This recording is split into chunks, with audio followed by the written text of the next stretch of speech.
Atenção! Começa agora uma teleaula de História do Ensino Fundamental.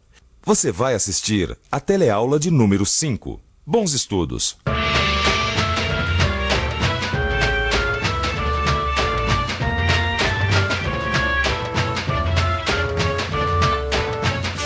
Você já tinha reparado como a gente gosta de cana? É açúcar, rapadura, garapa, cachaça, até carro. Afinal, o álcool combustível vem daqui, da cana-de-açúcar. Mas agora você deve estar querendo saber o que é que cana tem a ver com a história do Brasil, não é mesmo? Pois fique sabendo que quem deu o grande empurrão para o Brasil começar a sua história foi justamente a cana-de-açúcar. É isso que a gente vai ver na aula de hoje.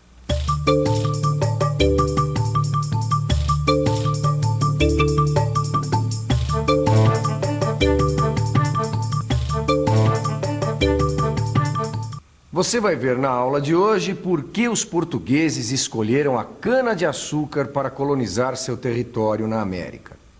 Um território que hoje se chama Brasil.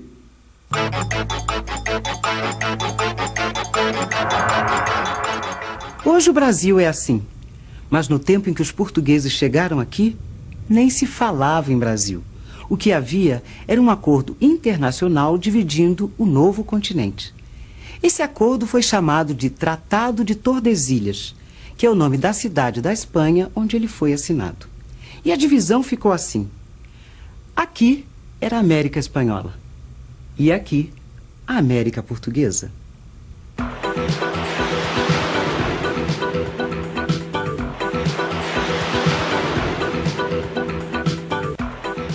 Portugal e Espanha eram as grandes potências econômicas daquela época. Por isso mesmo eram grandes rivais. E para eles, o Novo Mundo era, antes de qualquer coisa, uma fonte de riquezas. Os espanhóis avançaram para o interior atrás de ouro e prata. Os portugueses se instalaram no litoral. Foi ali que começou uma forma muito particular de comércio entre portugueses e índios tupinambás, o escambo.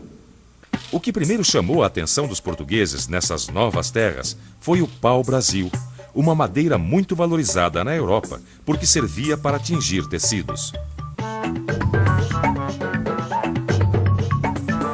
Pau-brasil, árvore muito cobiçada na época dos descobrimentos, era utilizada para fazer tintura de tecidos.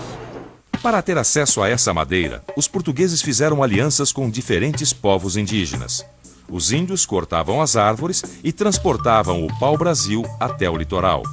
Em troca, recebiam dos portugueses utensílios de ferro para agricultura, tecidos, espelhos, miçangas, entre outros artigos. Esse tipo de troca, de produto por produto, é chamado de escambo. Em muitos momentos, os portugueses usaram elementos da organização social dos povos nativos em benefício próprio. A guerra constituía um dos elementos centrais da organização social dos Tupinambá. Era através dela que os grupos se situavam melhor no tempo e no espaço. Uma outra característica que deve ser salientado é a questão das alianças que as guerras proporcionavam. E isso vai ser, com a chegada dos europeus, uma das chaves da penetração da dominação europeia nessa região da América. Justamente porque os índios vão se interessar em fazer alianças com os europeus, que eles ofereciam vantagens imediatas sobre o inimigo tradicional, e para os europeus, em contrapartida, ficou muito claro que não bastava entrar, invadir, matar, e sim, seria necessário antes, para conseguir os seus objetivos, entrar nesse circuito de alianças e de guerra indígena. Os franceses queriam entrar a qualquer custo no negócio do pau-brasil. Eles não davam a menor bola para o acordo que dividia o Novo Mundo entre portugueses e espanhóis. Em pouco tempo, a maré ficou favorável para os franceses.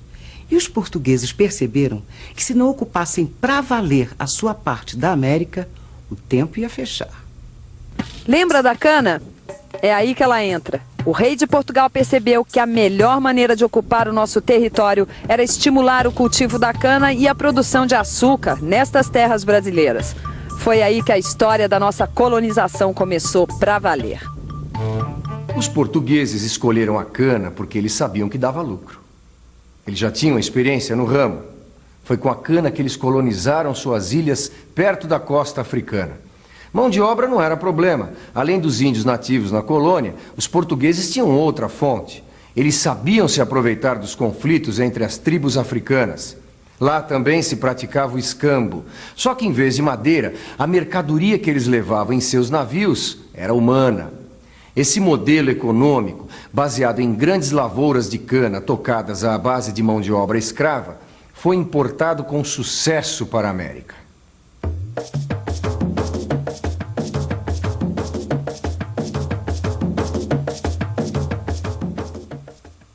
A lavoura da cana-de-açúcar exigia dos índios um trabalho muito mais intenso do que a coleta do pau-brasil. E os índios se recusavam a esse tipo de trabalho, porque eles estavam envolvidos em atividades próprias em suas aldeias, porque para eles a agricultura era um trabalho de mulheres e porque também já tinham um instrumento de ferro suficiente para o seu cotidiano, instrumentos que haviam conseguido no tempo do escambo. Então, eles se recusavam a um trabalho extra, porque os índios trabalham e produzem só para a sua sobrevivência. Eles não têm interesse nenhum em acumular riqueza.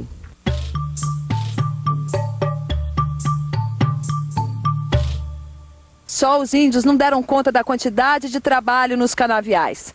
Nos engenhos ou nas missões, eles morriam aos milhares por causa das doenças trazidas pelos europeus.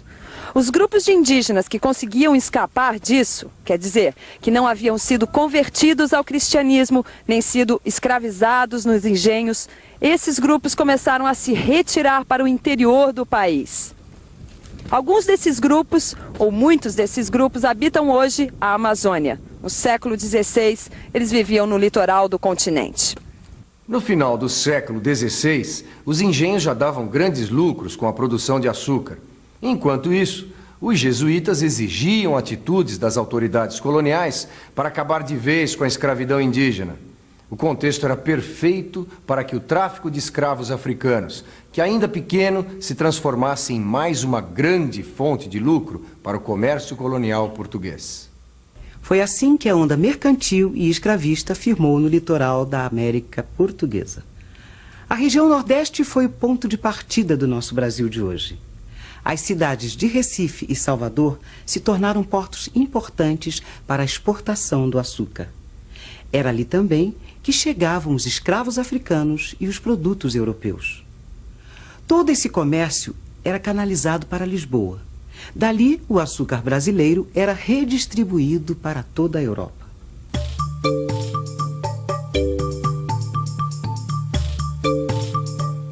A coroa portuguesa tinha agora o monopólio do lucrativo comércio no seu vasto império. A nova colônia do Brasil, mesmo sem metais preciosos aparentes, cumpria seus objetivos. O pacto colonial uniria metrópole e colônia por mais de 3 séculos. Veja aqui os principais aspectos do pacto colonial. A metrópole enviava produtos manufaturados para a colônia e comandava o tráfico de escravos. Já a colônia era obrigada a comercializar toda a sua produção de gêneros tropicais apenas com os representantes da metrópole. O pacto colonial é um projeto, ou seja, ele não é uma realidade absoluta, ele não existe de maneira perfeita em nenhum momento. As bases fundamentais desse pacto, elas existem e são flexibilizadas o tempo todo. Por exemplo, o controle comercial da parte da coroa portuguesa. A princípio, a coroa portuguesa tem o direito de taxar os produtos e os gêneros produzidos ou extraídos da colônia. No entanto, sempre, o tempo todo, existe o desvio a esse controle, o contrabando, o comércio ilegal. Isso não acaba com a ideia do pacto, isso simplesmente mostra que o pacto jamais é uma realidade perfeita. O que importa é que hoje em dia os historiadores já trabalham com um modelo, de colonização portuguesa muito mais dinâmico, muito mais complexo do que simplesmente o de uma colônia sendo explorada, sugada por uma metrópole, produzindo para a metrópole, sem possibilidade de acúmulo de riquezas. Tudo isso, nós sabemos, funciona de maneira muito mais matizada, muito mais complicada. Mesmo assim, hoje em dia, ninguém nega que, claro, exista uma relação entre colônia e metrópole, portanto uma relação de dominação. Repito, o pacto é um projeto, ele é um modelo que não existe de maneira perfeita na realidade histórica. Naquela época dos primeiros anos da colonização, a cana era beneficiada para fazer quase as mesmas coisas que a gente faz hoje numa usina como essa: cachaça, melaço, rapadura e açúcar. É claro que os engenhos daquele tempo não tinham essa tecnologia toda, mas mesmo assim eles prosperavam. Mas a grande diferença entre as usinas de hoje e os engenhos daquela época é que os engenhos eram muito mais do que uma simples indústria. O engenho não era apenas o local de trabalho. Ele era o centro da convivência social. O lugar da casa grande e da senzala onde os senhores e os escravos conviviam. O engenho foi o berço da mistura de raças. O lugar onde se aplicava a lei, onde se praticava a religião e onde vivia a família do Brasil colônia. Para as pessoas daquele tempo, os engenhos eram tão modernos quanto esta usina é hoje para nós. O negócio da cana virou um negócio da China. A lavoura de exportação foi se espalhando pelo Brasil colonial. Para alimentar o crescimento, era preciso ocupar mais terras e empregar mais escravos. E como o dinheiro chama dinheiro, tudo em volta cresceu. Nas cidades onde estavam os portos, Salvador e Recife, o mercado interno ficou mais dinâmico. Novos interesses comerciais ganhavam força. Novos engenhos eram criados. Era preciso, então, aumentar o número de escravos.